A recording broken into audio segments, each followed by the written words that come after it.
ഇതെന്തൊക്കെയാണ് എടുത്തിട്ടേക്കണേ കവറൊക്കെ? ചുന്തിരി കളിക്കുകയാണോ? മാന്തമാണോ മോൻ്റെ scratch ബോർഡില്ല? Scratch ബോർഡൊക്കെ ചീത്തയായി, ഇനി വേറെ വാങ്ങിക്കണം. സ്ക്രാച്ച് ബോർഡൊക്കെ അവൻ സ്ക്രാച്ച് ചെയ്ത് മുഴുവൻ കളഞ്ഞു. ഇതെന്താ അവിടെ ഒരു പ്ലാസ്റ്റിക്?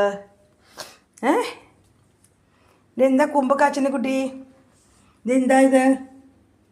പാവക്കുട്ടികളൊക്കെ വലിച്ചെറിഞ്ഞിട്ടേക്കണ ചുന്തിരിച്ചക്കൻ. രാവിലെ കളിക്കാൻ പോവാണോ കുഞ്ഞ് കളിക്കാൻ പോവാണോ രാവിലെ? കുഞ്ഞ് കളിക്കാൻ പോവാണോ? അമ്മച്ചി നേരമില്ല കളിക്കാൻ, കുറേ പണിയുണ്ടോ കുഞ്ഞാ? കുറേ പണിയുണ്ടോ സുന്ദര? എടി സുന്ദരക്കുട്ട, ഇതിനാ അവിടെ കയറിയത്? കൊച്ചു ഭക്ഷണം കഴിക്കാൻ കയറിയതാണോ? കൊച്ചിൻ്റെ ഭക്ഷണം കഴിക്കലൊക്കെ കഴിഞ്ഞില്ലേ? കൊച്ചു കയറാത്തൊരു സ്ഥലവും ഈ വീട്ടിലില്ല കേട്ടോ. കൊച്ചിനെ ഞങ്ങളുടെ എല്ലായിടത്തും ഈ വീട്ടിലെ എല്ലാ സ്ഥലവും കൊച്ചിൻ്റെ സ്വന്തമാണ്. അല്ലേടെ സുന്ദര? സുന്ദരമണി,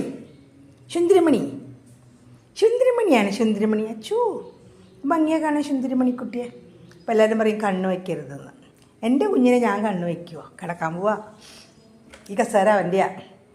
ഇവിടെ ഇപ്പോൾ ഞങ്ങൾ 3 പേരേ ഉള്ളൂ. 2 ദിവസം കൊണ്ട് കഴിഞ്ഞാൽ 2 പേരാവും. ഇപ്പോൾ 2 കസേര എൻ്റെ കുഞ്ഞിന് അല്ലേ? ചേച്ചിയും കൂടി പോയാൽ പിന്നെ നമ്മൾ 3 പേര്. ഇടി സുന്ദര, എനിക്ക് നേരില്ല. ഞാൻ ദോശ ഉണ്ടാക്കട്ടെ. അമ്മ പോകണം കേട്ടോ, ദോശ ഉണ്ടാക്കണം. അമ്മ ഒറ്റയ്ക്ക് കളിച്ചോട്ടോ. അതേ പാവക്കുട്ടി ഇവിടെ താഴ്ത്ത് കിടക്കുന്നുണ്ട് കേട്ടോ. സുന്ദരിയുടെ പാവക്കുട്ടി ഇവിടെ താഴെ കേൾക്കുന്നുണ്ട് കേട്ടോ. കളിച്ചോളൂ കേട്ടോ. സുന്ദരിക്കുട്ടി എന്താ കാച്ചനെ? അച്ചോ, ഞാൻ പോണു. ചേച്ചി എഴുന്നേൽക്കുമ്പോൾ മോൻ്റെ കൂടെ കളിക്കും കേട്ടോ.